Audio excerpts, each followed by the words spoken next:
কল্যাণী ইউনিভার্সিটির অন্তর্গত সেমিস্টার 4-এর অনেক স্টুডেন্ট আমাকে রিকোয়েস্ট করেছিলে মেজর 402 অর্থাৎ সেকেন্ড মেজর যে পেপারটা তোমাদের রয়েছে তার সাজেশন দিতে। টাইমের অভাবে আমি সাজেশন দিতে পারিনি, কিন্তু তোমাদের মধ্যে এতজন আমাকে রিকোয়েস্ট করেছো, ফোন করেছো, তোমাদের দরকারের জন্য আজকে আমি সাজেশনটা নিয়ে এসেছি। যদিও অনেকটা দেরি হয়ে গেছে, তাও আশা করি তোমাদের কিছুটা হলেও এটা হেল্প করবে।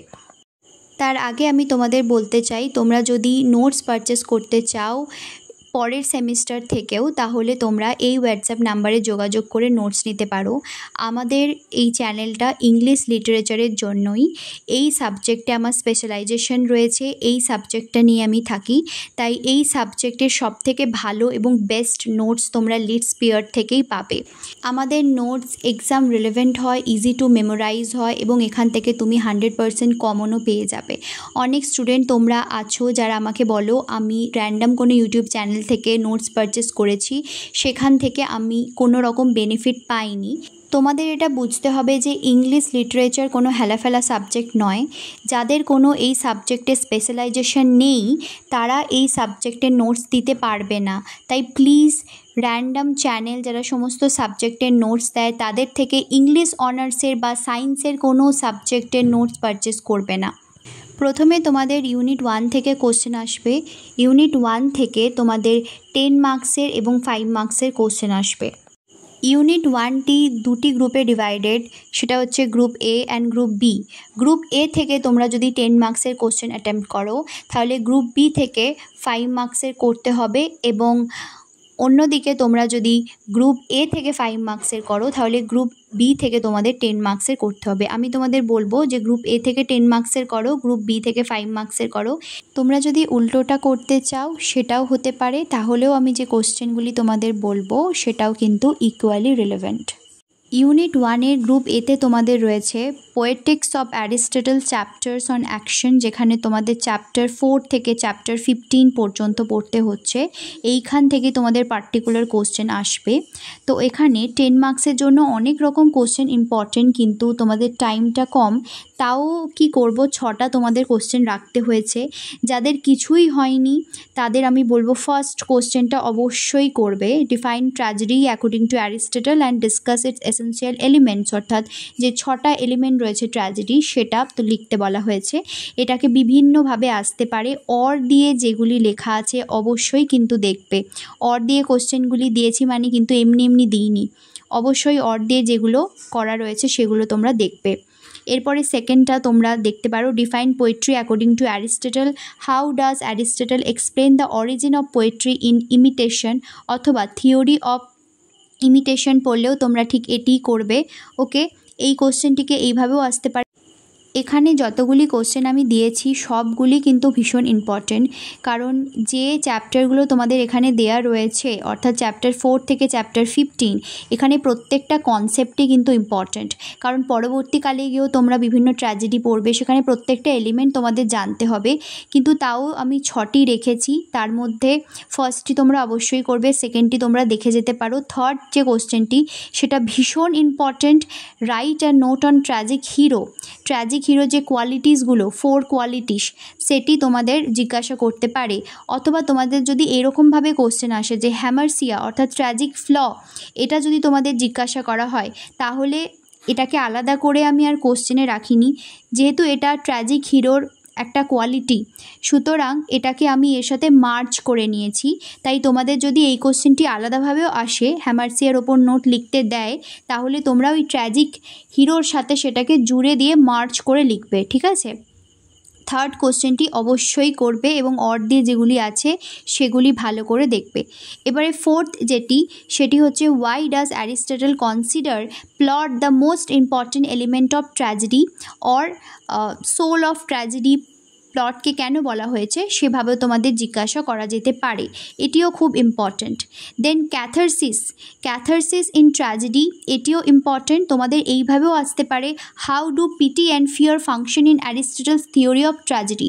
পিটি অ্যান্ড ফিয়ার কিন্তু ক্যাথারসিসের সাথে একদম ক্লোজলি কানেক্টেড, তাই এটাকে আমি মার্চ করে দিয়েছি, তো এটাকেও তোমাদের মার্চ করে লিখতে হবে। ওকে, 6 নাম্বারটাও তোমরা দেখে যাবে। সব থেকে ইম্পর্টেন্ট যাদের কিছুই হয়নি ফার্স্টটি করবে, থার্ডটি করবে, অবশ্যই, এবং ফোর্থটিও তোমরা দেখে যাবে এবং বাকিগুলো দেখে যেতে পারো, কিন্তু ফার্স্ট, থার্ড এবং ফোর্থ যাদের কিছুই হয়নি তারা অবশ্যই করে যাবে, এবং যাদের অলরেডি প্রিপারেশন ভালো তোমরা এই 6টি ভালো করে দেখে যাবে। এরপরে আমরা ইউনিট 1-এর গ্রুপ বি থেকে কি আসতে পারে সেটি দেখে নিই।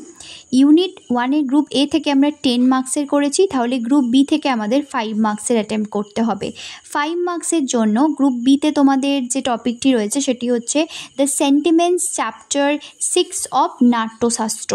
এখান থেকে ফার্স্ট যে কোশ্চেনটি রয়েছে, what is rasa according to Bharata Muni's Natyashastra, এটা বিভিন্নভাবে জিজ্ঞাসা করা যেতে পারে। তো অর দিয়ে যেগুলো রয়েছে সেগুলি তোমরা করবে। এটিকে যদি এইভাবেও জিজ্ঞাসা করে why is rasa consider the essence of Indian dramatic art, তাহলেও তোমরা এটি লিখবে। তো বিভিন্নভাবে এটাকে জিজ্ঞাসা করা যেতে পারে, সেটি তোমরা দেখে নেবে। সেকেন্ডটিও তোমাদের ইম্পর্টেন্ট, যে list and briefly describe the 8 primary rasas mention in chapter 6, এটিও তোমরা ভীষণ ভালোভাবে করে যাবে। যাদের কিছুই হয়নি তারা ফার্স্ট এবং সেকেন্ডটা অবশ্যই তোমরা করে যাবে, এবং যাদের প্রিপারেশন হয়ে গেছে তারা 1, 2, 3, 4 এই 4টি বা 5টি যেটি তোমাদের দিয়েছি সেটি অবশ্যই দেখবে। 4 নাম্বার পর্যন্ত খুব ভালো করে দেখবে। যাদের কিছু হয়নি তারা ফার্স্ট এবং সেকেন্ডটা করবে। ওকে, অ্যান্ড থার্ডটা যেহেতু তোমরা রাসাটা জেনেই যাচ্ছ, তাই ভাবাস এটাও তোমরা, অর্থাৎ ইমোশনস, এটাও তোমরা একটু দেখে নেবে, তাহলে তোমরা রিলেশনশিপটা এমনি লিখে দিতে পারবে। এরপরে আমরা দেখব ইউনিট 2 এবং ইউনিট 3 থেকে তোমাদের কি আসতে পারে। তোমাদের বলা রয়েছে যে ইউনিট 2 থেকে তোমরা যদি 10 মার্কসের করো তাহলে ইউনিট 3 থেকে তোমাদের 5 মার্কস করতে হবে, এবং উল্টোটাও হতে পারে, অর্থাৎ ইউনিট 2 থেকে যদি তোমরা 5 মার্কস করো তাহলে ইউনিট 3 থেকে তোমাদের 10 মার্কস করতে হবে। এখানে আমি তোমাদের বলেছি ইউনিট 2 থেকে 10 মার্কসের কোশ্চেন করো এবং ইউনিট 3 থেকে তোমরা 5 মার্কসের কোশ্চেন করবে। তো ইউনিট 2 থেকে 10 মার্কসের কোশ্চেন আমি কি দিয়েছি দেখো। প্রথমে রয়েছে গ্রুপ এ। তোমাদের ইউনিট 2তে গ্রুপ এতে যেটা রয়েছে সেটা হচ্ছে selection from the defence of poesy by Philip Sidney. এখানে তোমাদের একটা পার্টিকুলার সেকশন মেনশন করা আছে যে এই পোর্শন থেকে এই পোর্শনটাই তোমাদের করতে হবে, কেবলমাত্র ওখান থেকেই তোমাদের কোশ্চেন আসবে, পুরোটা থেকে কিন্তু নয়। তো এখান থেকে কি কোশ্চেন আসতে পারে আমি 5টা কোশ্চেন তোমাদের এখানে দিয়েছি। ফার্স্ট হচ্ছে discuss Sidney's argument that the poet is superior to the philosopher and historian in teaching virtue. এটা অথবা ঠিক বলবো না, আরেকটিও কোশ্চেন তোমাদের আসতে পারে যেটি দুটো কনসেপ্ট ভিন্ন, কিন্তু তোমরা এটাকে মার্জ করেও একটা আনসার করে নিতে পারো। সেটা হচ্ছে explain Sidney's comparison of poets to divine makers and how poetry helps human imagine perfection beyond nature. তো এই দুটো কনসেপ্ট আলাদা, কিন্তু তোমরা মার্জ করেও একটা করে নিতে পারো যেহেতু সময়টা তোমাদের ভীষণ কম। ওকে, এরপরে সেকেন্ড, থার্ড, ফোর্থ এবং ফিফথ এইগুলো তোমাদের দেখে যেতে হবে, প্রত্যেকটাই কিন্তু ইম্পর্ট্যান্ট। এরপরে ইউনিট 2তে তোমাদের 10 মার্কসের কোশ্চেনই করতে হবে, যেহেতু বললাম যে ইউনিট 2 থেকে 10 মার্কসের কোশ্চেন আমরা করছি, ইউনিট 3 থেকে 5 মার্কসের করব। তো ইউনিট 2তে গ্রুপ বিতে তোমাদের যেটা রয়েছে সেটি হলো selection from an essay of dramatic poesy by John Dryden. এখানেও তোমাদের পার্টিকুলার সেকশন মেনশন করা আছে যেখান থেকে তোমাদের পড়বে। তো এখানে তোমাদের কি করতে হবে দেখো। ফার্স্ট যেটা তোমরা করবে সেটা হচ্ছে discuss Dryden concept of drama as a lively imitation of nature and explain how it differs from the French classical view of drama. Second যেটি ভীষণ ইম্পর্ট্যান্ট সেটা হচ্ছে ফ্রেঞ্চ ড্রামা এবং ইংলিশ ড্রামার মধ্যে যে ডিফারেন্সটা, বা এখানে যে ইংলিশ ড্রামাকে সুপিরিয়র দেখানো হয়েছে সেই যে কনসেপ্টটা তোমাদের বিভিন্নভাবে আসতে পারে, সেটাকে অর দিয়ে কিন্তু মেনশন করা রয়েছে, খুব ভালো করে দেখবে। ফার্স্টটাকেও তোমরা সেকেন্ডের সাথে কানেক্ট করে নিতে পারো, অর্থাৎ ফার্স্ট কোশ্চেনটি যেটা রয়েছে, অর্থাৎ discuss Dryden's concept of drama as a lively imitation of nature, এটার সাথে তোমরা এই যে ফ্রেঞ্চ এবং ইংলিশ ড্রামার মধ্যে যে কম্প্যারিজনটা সেটাকে কানেক্ট করে একটা আনসার করতে পারো। কিন্তু ফার্স্ট কোশ্চেনটা স্পেশালি ড্রামার উপর ফোকাস করা হচ্ছে এবং সেকেন্ডটি স্পেশালি ইংলিশ এবং ফ্রেঞ্চ ড্রামার মধ্যে ডিফারেন্সটাকে বেশি করে বোঝাচ্ছে, তাই আমি আলাদা করে দিয়েছি। তোমরা একসাথে কানেক্ট করে নিয়েও লিখতে পারো। এই দুটো কিন্তু ভীষণ ইম্পর্টেন্ট, স্পেশালি সেকেন্ডটা ভীষণ ইম্পর্টেন্ট। যাদের কিচ্ছু হয়নি তারা সেকেন্ডটা করে যেও ফার্স্টটার সাথে কানেক্ট করে নিয়ে। ওকে, এরপরে থার্ড, ফোর্থ, ফিফথ এবং সিক্সথ হিসেবে যেগুলো দিয়েছি সেগুলিও ইম্পর্টেন্ট, তবে প্রথম এবং সেকেন্ডটা দুটো কানেক্টেড, ওটা যারা কিচ্ছু করনি তারা করে যাবে, এবং যাদের প্রিপারেশন ভালো তারা কিন্তু 3, 4, 5, 6 এগুলোও দেখে যাবে, তাহলে তোমাদের ভালো মতো হয়ে যাবে। এরপর ইউনিট 3 থেকে কি ইম্পর্টেন্ট সেটা দেখব। ইউনিট 2 থেকে যেহেতু আমরা 10 মার্কসের করেছি, ইউনিট 3 থেকে তাহলে তোমাদের 5 মার্কসের কোশ্চেন অ্যাটেম্প্ট করতে হবে। তোমরা উল্টোটাও করতে পারো, বারবার বলছি উল্টোটা করলেও কিন্তু যা যা বলছি সেগুলো ইকুয়ালি রিলেভেন্ট। প্রথমে তোমাদের যেটা রয়েছে সেটি হচ্ছে প্রিফেস টু দ্য লিরিক্যাল ব্যালাডস।